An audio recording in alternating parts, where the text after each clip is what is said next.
So it was first of all, in that, sort of in my genes, quite literally, that I feel the code of life was inscribed.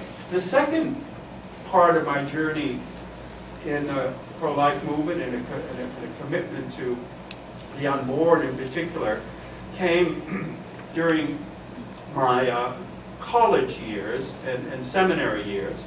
This was in the 60s and the early 70s, and I was very involved in the civil rights movement to begin with in the 60s, and then very involved in the peace movement in the 70s during Vietnam, and particularly in reading and being inspired by Martin Luther King, found myself deeply committed to the principles of Christian nonviolence as the means for social change and the means, and really were the expression of the kind of love of Christ, even for our enemies. And then an interesting happened. All my sort of peacenik friends, all committed to, you know, a nonviolent view of reality and a commitment to nonviolence. Suddenly, when abortion came along, they all disappeared. And it was a strange experience for me as someone committed so deeply to nonviolence. And suddenly, all these peaceniks somehow, who were so adamantly opposed to war and violence there, could not see the violence that was going on in abortion clinics, especially in those years when abortion became legal. Matter of fact, another interesting factor I realized one day, not till later, I was actually ordained an Episcopal priest on the day Roe v. Wade was approved. And I always felt like this is a defining part of my priesthood. And particularly within the Episcopal Church, where the influence of radical feminism was very profound and moved in, the party line was absolutely, unequivocally for abortion, or choice, as they would call it. And so I became sort of a lonely voice within the Episcopal Church. Someone mentioned we started a chapter of national organizations of Episcopalians for Life and began to try to speak up for the unborn within the Episcopal Church. But I'll tell you that that was the road to persecution within the Episcopal Church. I'll tell you that. That was,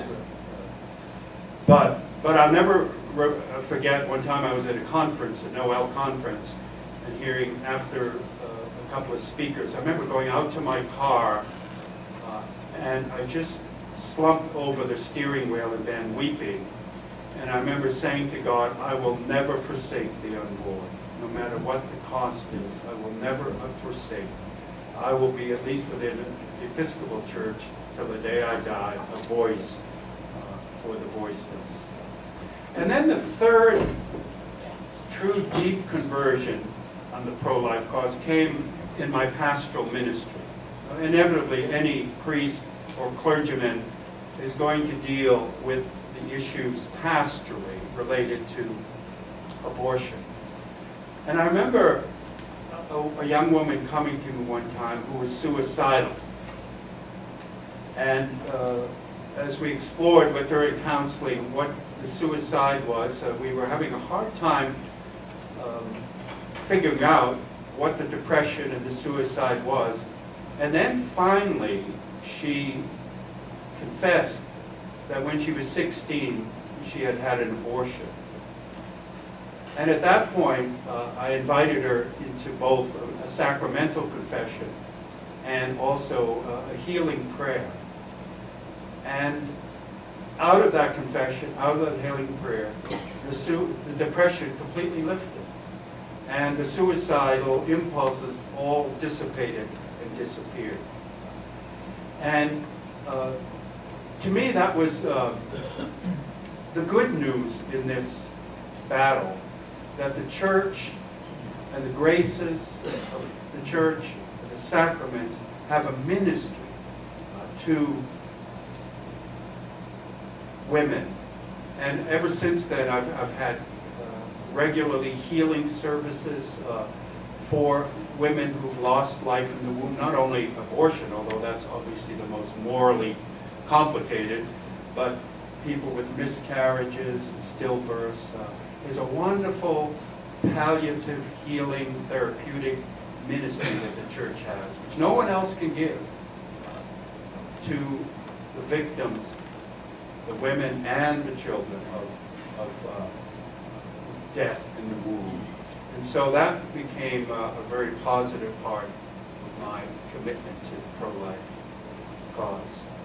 So that's sort of my own personal journey, and in many ways, my becoming a Catholic is a part of that journey, because praise God, the Catholic Church has continued this absolutely unequivocal, uncompromising, persevering commitment to life in the womb and the sanctity of life. And I remember many times in my own discernment and prayer, finding myself drawn to the Catholic Church for a variety of reasons, but especially that clarity, that moral clarity that it can see.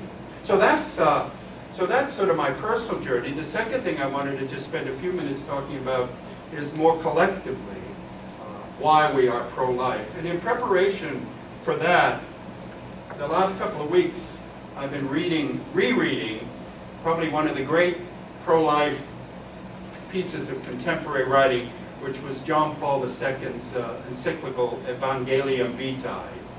You might reread it if you haven't read it in a long time, but it is really lays out so profoundly the foundations of our whole understanding of the sanctity of life. And at the heart of that, it begins with, as he opens up, with the conviction of the incomparable value of every human person. He writes at the beginning of the encyclical, the Church acknowledges the incomparable value of every human person, and acknowledge that this value with ever new wonder, she feels called to proclaim to the people of all times this gospel, the source of invincible hope and true joy for every period in history. The gospel of God's love for man, the gospel of the dignity of the person, and the gospel of life are a single and indivisible gospel. And it's this great affirmation about the dignity of every human being, the incomparable worth that is the foundation, the continuing foundation of our pro-life movement. Now there are two dimensions of that. One is in the origins of human life, and the other is in the destiny of human life. And John Paul again unfolds this. He speaks so eloquently about obviously the whole understanding of man as defined in Genesis, that we are created in the image of God, that we have a transcendent relationship to God, that we are, I love an old Methodist evangelist, Tommy Tyson, who was an old friend of mine and occasionally would come to my church to do a preaching mission. And he had this interesting habit. He would stop in the middle of a sermon or one of his addresses, and he would point to someone, and he would tell them to stand up and announce to everybody there that I am a unique expression of God's creative genius. In fact, I think I'll do that. Madeline, would you stand up? I am a unique expression of God's creative genius. Yes, I am. That's the abbreviated form, but it is this profound. I mean, the God who doesn't make two snowflakes that are alike has created every single human being absolutely unique. And it isn't just sort of this generic, humanity is valuable generically. It is this is one of the fundamental biblical principles about human beings, that our individuality is absolutely unique, and our individuality is eternal. C.S. Lewis wonderfully says this in one of his books. Be sure that the ins and outs of your individuality are no mystery to God, And one day they will no longer be a mystery to you. The mold in which a key is made would be a strange thing if you had never seen a key. And the key itself a strange thing if you had never seen a lock. Your soul has a curious shape because it is a hollow made to fit a particular swelling in the infinite contours of the divine substance, or a key to unlock one of the doors in the house with many mansions. Lewis always has just a wonderfully creative way to explain theological truth. Every one of us is a unique expression of God's creative genius. There is a unique purpose in every human life. And that is one of the great and important affirmations of the pro-life movement. The uniqueness of every, and the sacredness and the sanctity of every individual being. And there's this deep, profound reverence for that. And so every life that is conceived from God. It's beautiful in how the scripture opens when Eve conceives her first child. She says she has conceived with the help of Yahweh, of God.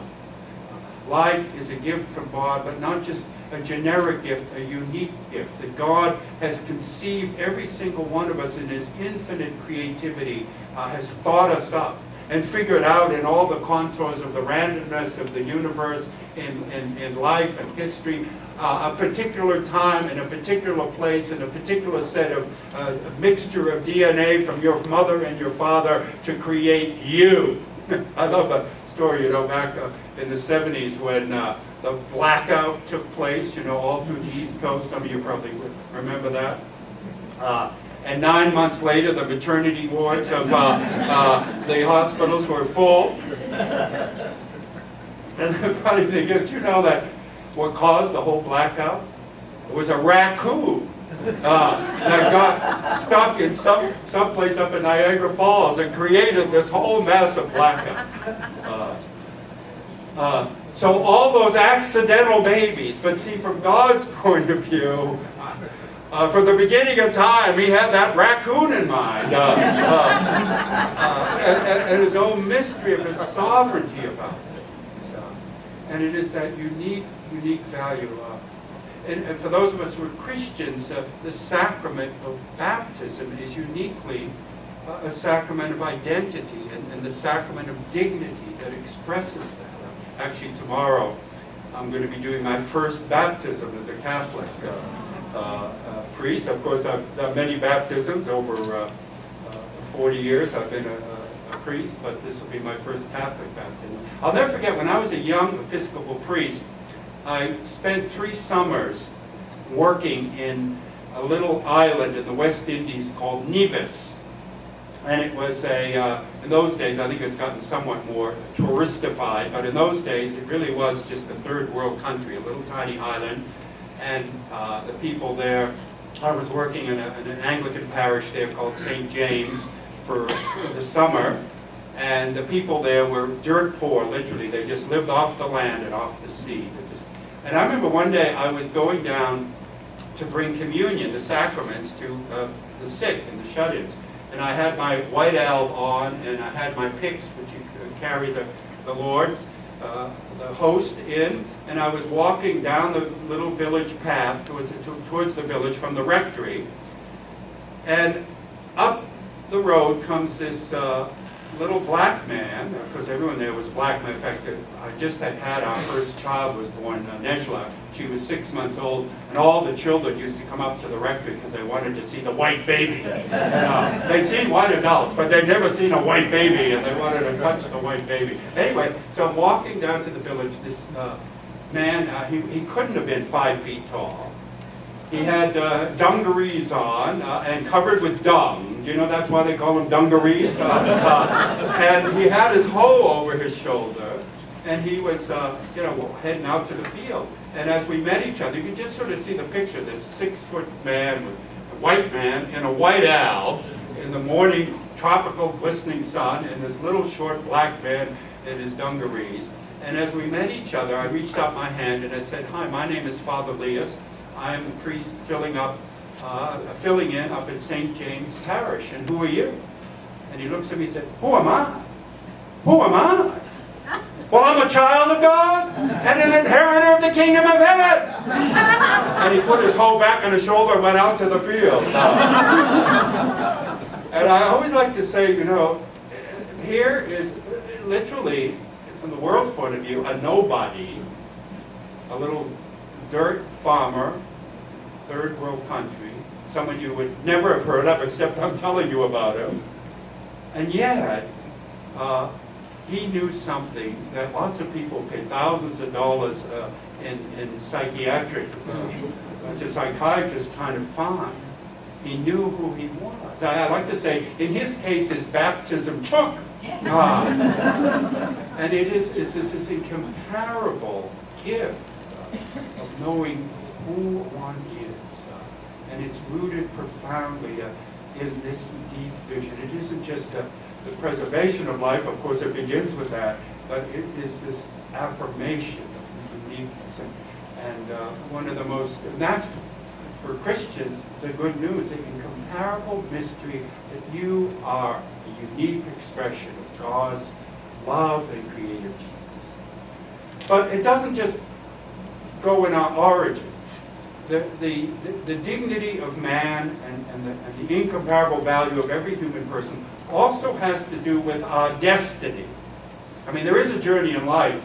Someone said there are 7 stages of life. Let me see if I can remember them. Spills, drills, thrills, ills, bills, pills, and wills. All right. But of course, brother, again, from a religious point of view, our perspective is heavenly. John Paul again from Evangelium Vitae.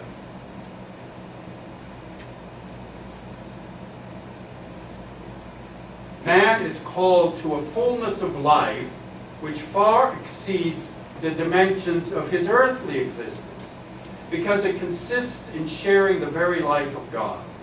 The loftiness of this supernatural vocation reveals the greatness and the inestimable value of human life, even in its temporal phase. Life in time, in fact, is the fundamental condition, the initial stage, and an integral part of the entire unified process of human existence. It is a process which unexpectedly and undeservedly is enlightened by the promise and renewed by the gift of divine life, which will reach its full realization in eternity.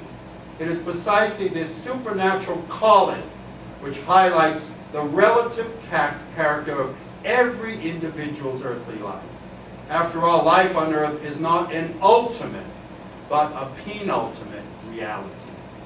You know, the thing is, of course, the philosophical enemy, you might say, for us, is secularism.